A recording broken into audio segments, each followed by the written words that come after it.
Hello friends, ఈ work వచ్చేసేసి కళ్ళేపల్లి అద్దంకి నాంచారమ్మ వారి గుడికి మండపం చుట్టూరు స్టీల్ గిల్స్ చేశాను. గుడి వెనకాల రైలింగ్ చేశాను. నా వర్క్ నచ్చినట్టయితే లైక్ చేయండి, షేర్ చేయండి, సబ్స్క్రైబ్ చేయండి. అందుకని గురువు శరీరంలో ఉండడానికి శిష్యుడు చూసుకుంటాడు. శుశ్రూష అంటే అదే.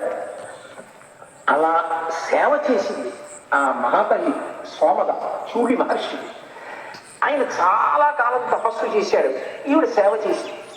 ఆయన ఒకనాడు ప్రసన్నుడయ్యాడు. అరే పాపం చాలా కాలం నుంచి ఇలా శుశ్రూష చేస్తోందే అని ఆమె అడిగాడు, నీకేం కావాలని? నువ్వు బ్రహ్మర్షి, మహానుభావుడివి, బ్రహ్మతత్వాన్ని వెళ్ళేటువంటి వాడు, ఇంత గొప్పవాడివి కనుక నాకు ఒక మానస పుత్రుడిని ప్రసాదించు. నీ వంటి బ్రహ్మతేజస్సు కలిగినటువంటి కుమారుడిని నాకు అనుగ్రహించు. శివుని యొక్క మానస పుత్రుడిగా సోమదయ్యను అనుభవించాడు. ఆయనకి బ్రహ్మదత్తుడు అని. ఆ బ్రహ్మదత్తుడు అంత్యపరిపాలన చేస్తున్నాడు. ఆ బ్రహ్మదత్తుడికి ఈ మూర్ఖుడు కన్యల్ని కన్యాదానం చేస్తాను. ఎవరు ఒప్పుకోవాలి? సోమడు ఒప్పుకోవాలి. అత్తగారు గారు మరి బ్రహ్మదత్తుడి యొక్క తల్లిదండ్రులు ఆవిడ ఈ పిల్లల యొక్క గుణగాన్ని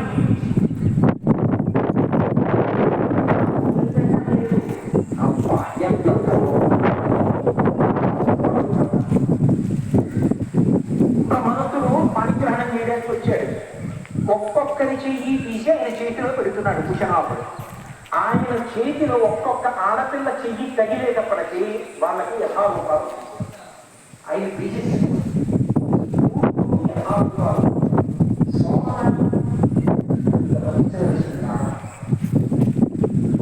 కోడల్ని చూసావా నా అబ్బాయి ఎంత మంచివాడు, అటువంటి నా కొడుకు వల్ల కదా ఇవాళ మీరు మళ్ళీ ఇంటి రూపాయలు పోగొట్టుకున్నారు.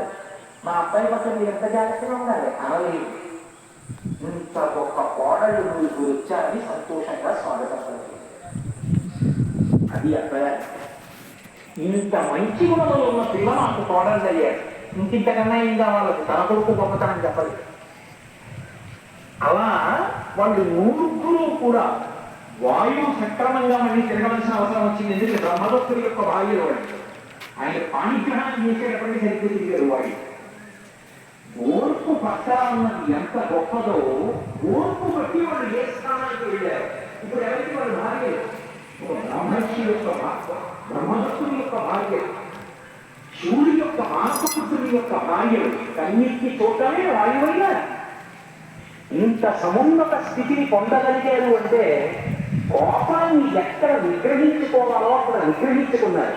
అందుకే శ్రీరామాయణంలో బాలకాండలో వాళ్ళొక నిలుపు తీగలుగా ప్రోత్సపడి నిలుపు తీగలుగా వర్ణించబడేటువంటి ఆ స్త్రీలు నిజంగానే రామాయణ మహాకావ్యంలో నిలుపు తీగలైన